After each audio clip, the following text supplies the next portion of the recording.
Shalom. All praises, honor, and glory unto the Most High, Yahweh Ba'asham Yahushai, Ba'asham Raka Kwadash, double honors to the elders and the apostles of the great millstone, and salutations to all you sincere Kiam. And this is your brother Abawan back again with another video through the spirit and power of Yahweh Ba'asham Yahushai, Ba'asham Raka Kwadash, all praises and glory is due. And guess who just learned a new word today? You know, so I'm going to make a video out of it right quick. So I asked the chat, what is ecofascism? And in case you don't know, the new word I learned today is ecofascism, right? What is ecofascism? Ecofascism is a political. Let me see if I can get the chat to no. Let me not do too much. I said I wanted to see if I could get the chat to, you know, basically do the audio or the voiceover for what I'm about to read, right? Text to speech, but I said let me not do too much, right? So ecofascism is a political ideology that combines environmentalism with fascist principles such as authoritarianism, nationalism, and xenophobia. It is an extremist worldview that uses environmental concerns to justify oppressive policies, including racism, population control, anti-immigration laws, and even violence. Right. So, you know, when I first heard the definition of this word ecofascism, my first thought went straight to the WEF and George Soros.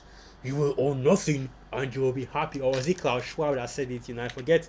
Yeah, I mixed up my devils. But basically, you will own nothing and you will be happy, right? And the one of the methods that Esau Edom is using to push his global new world agenda, allegedly, of course, is through the way of the pollution, right? And all the pollution that is happening on the earth, and basically the global warming and environmentalism, where he's saying that now you have so many institutions that Israel is trying to bring down because they are a threat to the environment and because they are bad for the environment, right? Like, for example, farming, okay, and how it's increasing carbon footprint, right, and it's bad for the environment. But yet the elites of Esau Edom still continue their corporations and institutions, right? The military industrial complex, big pharma, big oil that is completely polluting the earth, all the plastics in the sea, all the plastics in your brain, all the plastics in your nutsack, all the plastics all over and all inside your body, all these microplastics, right? That isn't ecofascism, right? That isn't eco-terrorism, okay? But you that but you that is basically just right. Eat drinking with a plastic straw. That these devils themselves are the ones that made that force or basically use or create the plastic because it is cheaper and easier for them to create it than to create an actual environmentally friendly solution. Now that one is a problem for you, right? You are the one that is raising the carbon footprint of the earth. You are the one that needs to cut back on your basic needs, right? Rather than these elites that are basically destroying the earth. So let me get a not a precept, like not a precept. I want to go to the Chrome. I want to get the etymology of the word fascism, right? Fascism, etym. Maybe I should have probably checked if I could use ChatGPT. Just tell him to just give me the etym online straight up, or rather tell it to give me from the etym online. So fascism originally used in English in 1920 in its Italian form fascismo, applied to similar groups in Germany from 1923, applied to everyone since the internet. That's funny. Anyway, a form of political behavior marked by obsessive preoccupation with community decline, humiliation, or victimhood, by a compensatory cult of unity, energy, and fury, in which a mass-based party of committed nationalist militants work in uneasy but effective collaboration with traditional elites, abandon democratic liberties, and pursue redemptive vows. And this is okay. This is an excerpt from a book, Robert O. Paxton, The Anatomy of Fascism. What I just want to get is the definition of the word. Okay, from the Italian Partito Nazionale Fascista, the anti-communist political party movement organized in 1919 under Benito Mussolini, from Italian fascio, group association, literally bundle, from the Latin fascis. Right, let's see this word fascist right here. Right, so this is where the word actually comes from. Fascist is a bundle of, okay, let me just install this right there. Get him online. Fascist, bundle of rods containing an axe with the blade projecting. When the fascist bundle, so yeah, the etymology or the root word of the word fascism just means bundle, right? To group together. Okay, and the main reason why this word is being used is because basically fascism is marked by, well, because fascism is just another term for authoritarianism, right, which is basically a tyranny. Okay, so the reason why the term ecofascism is being used is that basically, Esau Edom is using the fear or the threat of environmental decline, right, the fear or the threat of pollution, in order to continue to push his wicked agenda. All right, so now we jump to, I want to jump to the now. So now we finally jump to the precepts. So this is the book of Micah 2 verse 1. Woe to them that devise iniquity and work evil upon their beds. When the morning is light, they practice it, because it is in the power of their hand. And they covet fields and take them by violence, and houses and take them away. So they oppress a man and his house, even a man and his heritage, right? And that's the main point right there. They oppress a man and his house, even a man and his heritage, with unrighteous decrees and these unrighteous policies, because they know what the agenda of the WEF is. It is in order to continually push the wicked agenda of Esau Edom on the earth, right? To push the idea of the Great Reset on the earth, right? So what I'm going to do right now is I'm going to ask ChatGPT, who said, right, you will own nothing and be happy. And I doubt the ChatGPT will actually, what's what I'm looking for. I doubt the ChatGPT will actually, say, oh, it was either George Soros or Klaus Schwab that said it, right?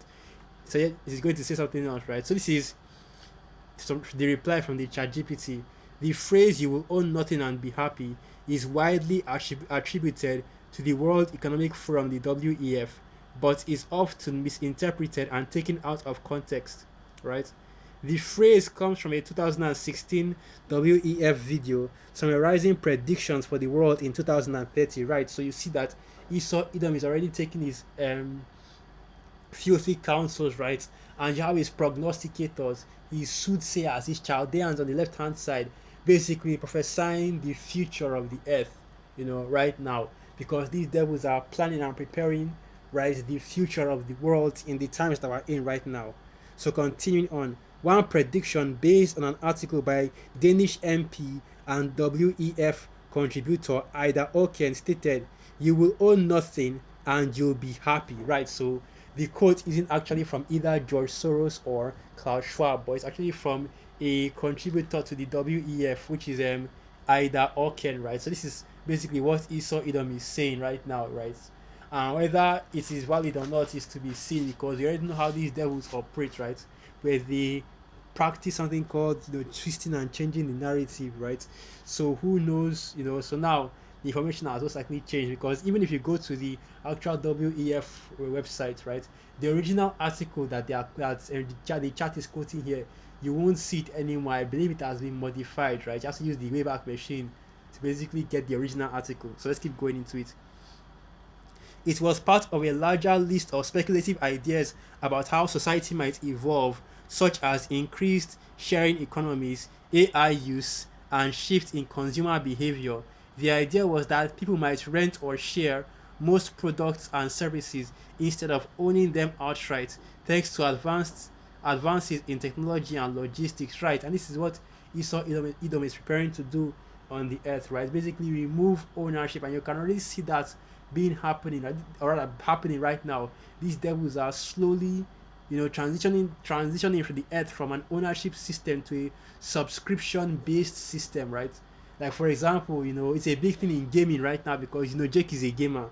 So it's a big thing in gaming right now, where the gamers are basically complaining that you can no longer own physical copies of games, because what you have to do is you have to download games now, right, on from the internet, okay? And because even if you do buy a physical copy, that is a physical CD, you still have to, as soon as you put in the game, you still have to install a download file from the internet, right? And whenever the game updates, you have to install the update file of the game into um your console, okay? So basically what happened is that if the company ever shuts down, or they decide to shut down service for the game will no longer work anymore. So you're not actually buying the game, but rather you're buying a what you're buying is a authorization key, basically, to access the a copy of the game. Because that's really what's going on, right? Because you even have um consoles that can, you even have consoles, you have games that basically delete themselves, right? If um if the publisher or the game company so chooses, right? And it's the same thing with movies and TV series as well, with your subscription services like Netflix and so on and so forth, or even Spotify with the music, right? Streaming and so on and so forth, right? Those things are becoming more and more popular, but those things do not operate in ownership, but rather in a subscription service. And that's why you are seeing subscription services everywhere now, okay? Where basically you used to buy things before, but now it's all subscription based now. And if you're living in somewhere like Babylon, and if you don't want to really put yourself under pressure, you buy an iPhone, right? And if you now subscribe to Apple Pay, and then you subscribe to multiple subscription services on your Apple Pay, every month, money will just be coming out of your account every month. Your account will just be losing money every month because of all those subscriptions, okay? And that's basically the idea that Esoidom is trying to push, right? You won't have ownership of anything, even when it comes to housing as well, because that's a big one now.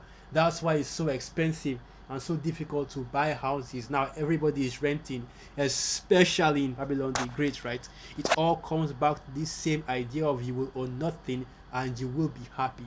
And this is eco-fascism, because now the excuse that Isoidom is giving as to why this must be done, why this must be implemented, is because in order to save the environment, in order to save the earth, right, to reduce pollution and to reduce the people's carbon footprint, you have to be, you have to own less. You have to basically restrict yourself. That's why Isoidom is saying, oh, you guys, you is saying, you people out here, you peasants have to start eating bugs, right?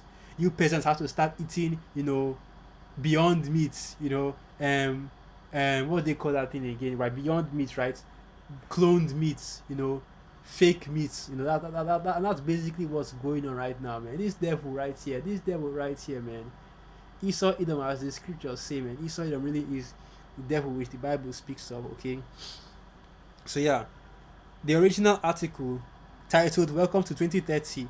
I own nothing, have no privacy, and life has never been better," right? So you already have them trying to push for the normalization of, what's the agenda of Esau Edom, right? With the surveillance state with, of course, the MOTB, in the at the forefront of that, okay? And being the C chip, the implantable RFID microchip. Now, of course, the WEF, hasn't gotten to that part, even though they have started to collaborate with. I believe the WEF and Palantir are collaborating with each other. Let me just quickly check.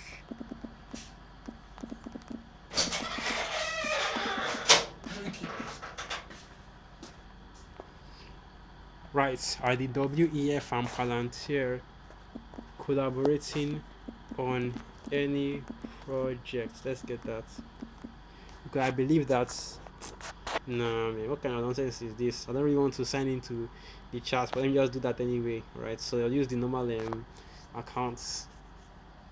Continue.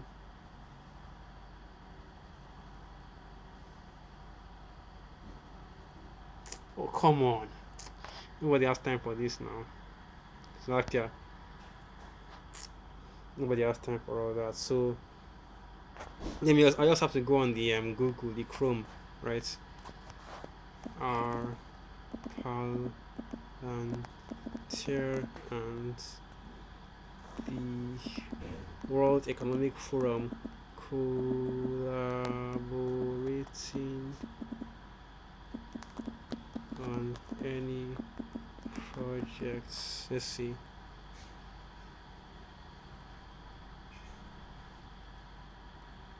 So I'm not going. Let me try the AI mode.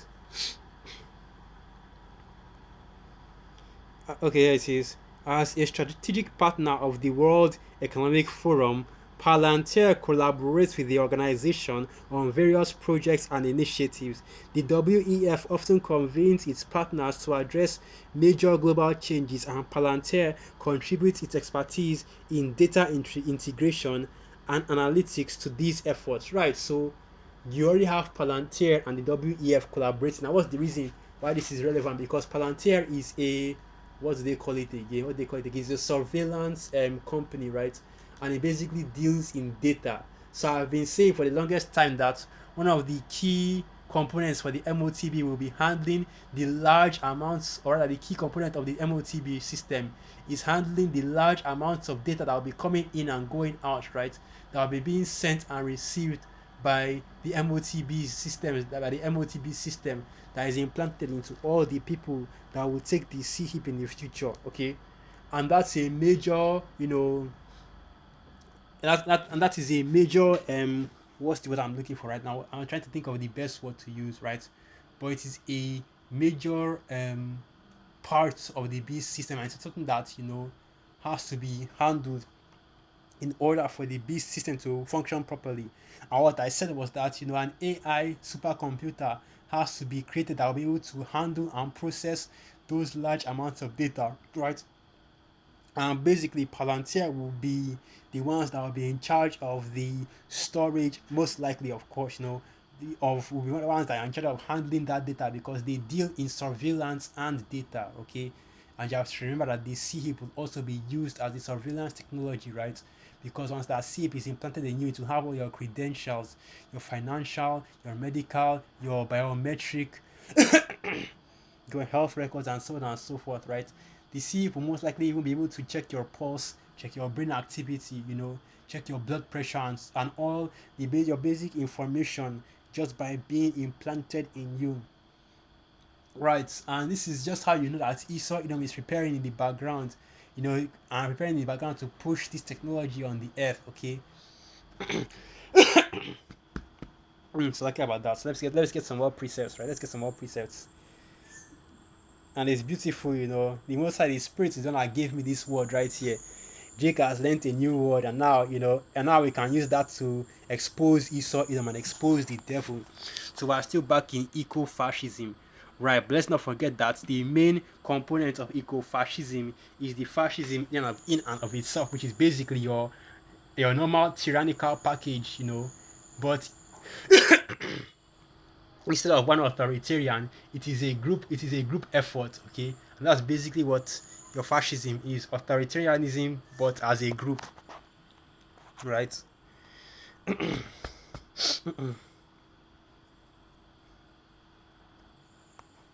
And it also includes, and before I even forget, Seth, right? This thing just reminded me right here: current and past collaborations. The World Food Program, the WFP. One of the most prominent examples of a WEF related partnership is Palantir's work with the WFP,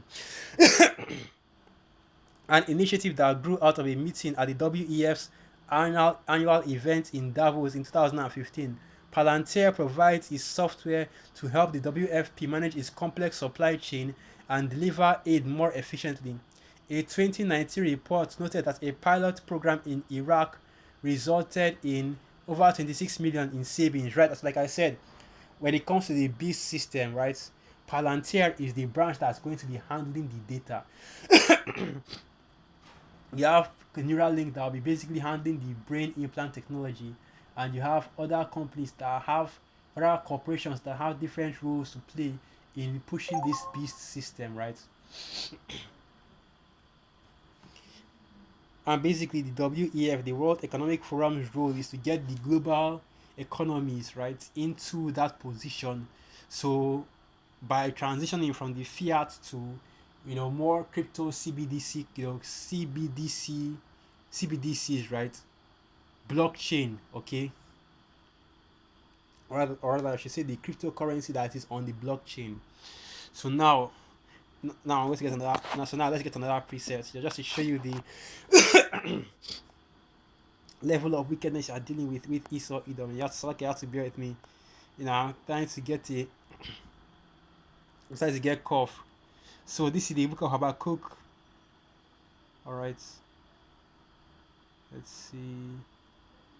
Right, Habakkuk chapter 2, verse 4. Behold, his soul, which is lifted up, is not upright in him, but the just shall live by his faith. Right. And of course, the he we are referring to here is Esau Edom, the so-called red man. Yea, also because he transgresseth by wine, he is a proud man, neither keepeth at home, who enlargeth his desire as hell, and is as death, and cannot be satisfied, but gathereth unto him all nations, and heapeth unto him all people. Right.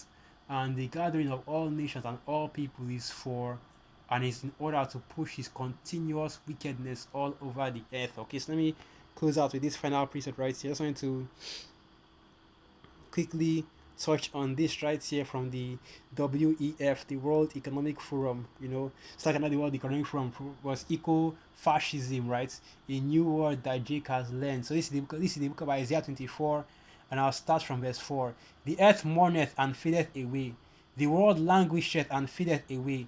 The haughty people of the earth do languish. The earth also is defiled under the inhabitants thereof, because they have transgressed the laws, changed the ordinance, broken the everlasting covenants, right? And that is Esau's modus operandi all the way, right? These devils have destroyed the earth, right? Have polluted the whole earth through their wickedness and through their greed and wickedness, okay? And now, they are coming out with this new ideology of all the different things that you have to do in order to stop quote unquote global warming, and all the things you have to do in order to protect and save the environment, right? And this is that the elites, of course, they don't have anything to do, right? They can continue their polluting of the earth, they can continue their destroying of the earth through their various corporations and industries that run on not just all these fossil fuels that Esau claims will carry a carbon footprint so high and continue to push global warming and the destruction of the earth, not continuing to produce toxic ass chemicals, right? All these AI servers that are all over the US that are poisoning the water, right? Poisoning the water, poisoning the environment, poisoning the air. Esau has nothing to say about them, right? All these corporations that are basically dumping toxic waste in the ocean, right? Dumping plastic, microplastics everywhere. Esau has nothing to say about them. But when it comes to you, the individual, right? You, the average Joe in this world, okay? When it comes to you, because of the meat processing and the way that Esau processes meat, to these inhumane technologies and how he raises these animals in inhumane conditions, right? You are already eating defiled bread, and now even that defiled bread is too much for you, right? Esau is trying to make you, Esau is trying to cut it out so that you will not even be able to own anything, even basically basically even your daily bread will have to come straight from Esau, right? You can't grow food, you can't plant your own food, you can't grow your own cattle. No, it's all going to be produced by Esau, whether it is all these trademark GMO foods, or even trademark GMO animals as well, or it is a bug diet, right? Or it is basically cloned meat that you get from a lab, 3D printed meat, 3D printed food, right? And that's just in the nutrition, right? The food department. All the other aspects of Esau's kingdom is basically all going to be the same way. You will own nothing and you will be happy, right? So with that, I'll end the video right there. Once again, all praises, honor, and glory unto the Most High Yahweh Ba'asham Yahawashai Ba'asham Rakakwadash Wa Abad Babal, and through the Spirit of Yakim and Joakwa for edified. Shalom.